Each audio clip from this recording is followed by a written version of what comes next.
আজি দুপৰীয়াৰ কাৰণে বনাম মৰাপাট। চাওক, মৰাপাটৰ বৰা খাই ভাল লাগে আৰু মচুৰ দালিত দি বনাই খায়ো ভাল লাগে।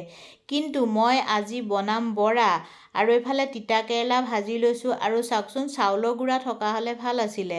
চাউলৰ গুড়া নাই, কি কৰিম মানে আটা দিয়ে আজি কাম চলাম। পিঁয়াজ জলকীয়া ধুনীয়াকৈ কাটি লৈ নিমখ হালধি দি পেলাই ধুনীয়াকৈ মৰাপাটখিনি সানি লৈছোঁ, মানে কুটি পেলাই সানিছোঁ। আৰু এইফালে তিতাকেৰেলাও ভাজিছোঁ। চাওকচোন, একদম এনেকৈয়ে বনাম আৰু মই বেলেগকৈ বনাব নাজানো, যেনেকৈ পাৰোঁ তেনেকৈ বনাওঁ আৰু আপোনালোকক তাকেই দেখুৱাওঁ। এয়া চাওক, বৰা বনোৱা ধুনীয়াকৈ মোৰ হৈ গৈছে, প্ৰায় 9টা 10টা বৰা হৈ গৈছে।